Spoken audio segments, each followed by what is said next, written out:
we're seeing pressure coming through on the Nigerian stock market. Over the last couple of sessions, we know we have seen some money coming off the table, but some investors say that the 30,000 level is still very much in sight. We know we've had quite a lot of political issues coming to the fore as well. We've had the 2010 budget signed in, and of course, a lot of news surrounding the CBN as well. Hello, good morning. The market appreciated last week, and depreciated last week by 2.1% on account of profit taking in the market, and again to a lot of people restructure their funds in favor of fixed income. Federal government raised about 140 billion naira last week via bond of 3-year, 5-year, and 20 years respectively. Again, in addition to the open market operations, mop up about 60 billion was taken out of the market, and so that accounted for the depreciation that we recorded in the oil share index. But again, like you mentioned earlier, the budget was signed last week. The local content bill was signed into law last week as well. We expect that government will be more committed to implementing the budget in 2010 under the leadership of the acting president, Jonathan. This should send a positive signal to the equities market going forward. We saw some strong gains coming through on the petroleum sector, though, on Friday. No surprise there, given that we've seen the oil industry bill, which has officially been signed into law.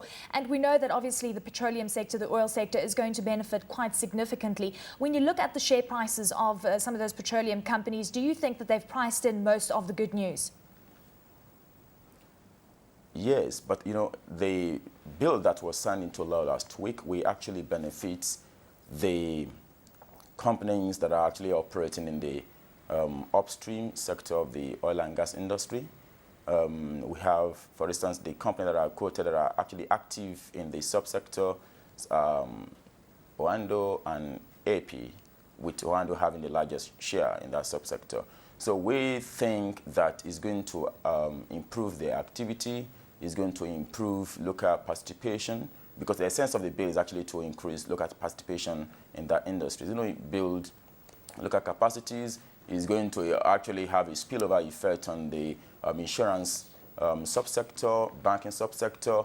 Yes, petroleum marketing, because of the fact that they seems to be recovering from the problem they had during the crisis period, we expect their earnings to recover significantly this year. And again, the fact that most of them are actually income stock, they pay good dividends, these are the factors that are actually driving their share price. But we think from the local content bill that was signed into law last week, we expect that the likes of Oando and AP to benefit more from it among the companies that are quoted on the petroleum subsector of Nigerian economy.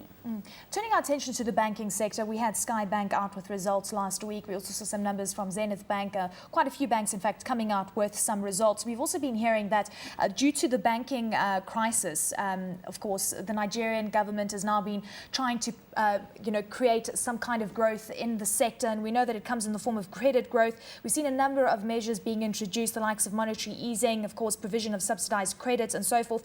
Do you think that it's going to be good enough to recapitalize the sector? We know already that we started to see some headway. I mean, we saw Sky Bank posting results above expectations last week. Do you expect this trend to continue?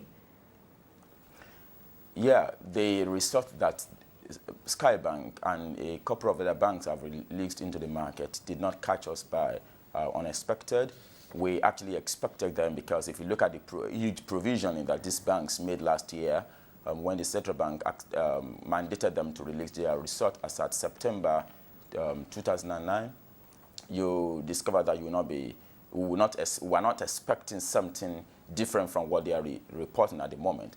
But the interesting thing, okay, for Sky Bank specifically, the group actually made about 900 million, and the performance of the group is actually worse than the performance of the bank itself. The bank itself made a better earnings and better PAT than the group, meaning that it is the subsidiaries that actually dragged the performance down.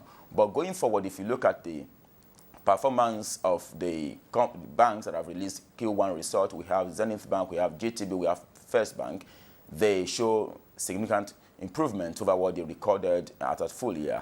and that's to send us a signal that this year will be a better year than what we had last year. However, I have mentioned before that we do not expect them to return their earnings back to the pre-crisis period. A number of measures that Central Bank is putting in place at the moment will engender that they should be able to be lending to the real sector where they're going to make profit.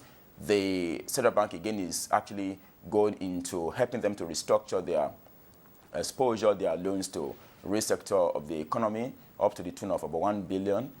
The Asset Management Corporation of Nigeria is coming on streams again, which will help them to buy up some of these toxic assets, especially from the troubled banks. All these factors will help them to improve their earning in 2010. Looking at Cadbury, it also came out with results. Profit after tax, quite disappointing, 55.12% lower. Quite a pity to see that Nigerians are not buying any chocolate, Ayodele. What is your view? Well, I think chocolate is not the only product that Cadbury has in the market. It's actually involved in some other product that investors, that consumers are buying, that are actually hot product in the market. But if you look at the performance of Cadbury last year, that's one of the best that they have ever recorded in the last 3 years. For us, it's marked improvement over what they had before. For the first time in about 3 years from now, they reported operating profit. If you look at the PAT was actually a positive number, so it was actually not disappointing, as it were. A combination of factors led to Cadbury reporting a loss, that's loss after tax, the effect of tax, and the effect of the short-term borrowing, huge interest that they paid. But the information we are getting from the company is that that is over. We strongly believe that it's actually over. In 2010, we expect them that they release their result for 2010 financial year. This time next year, it's going to be a good improvement. And again, by the time you look at their first quarter result, which will be released very shortly, we think it's going to be an improvement over what they have last year. So we expect Cadbury to return back to profitability this year. That's why the investors are actually excited about the result, and the share price is actually appreciating.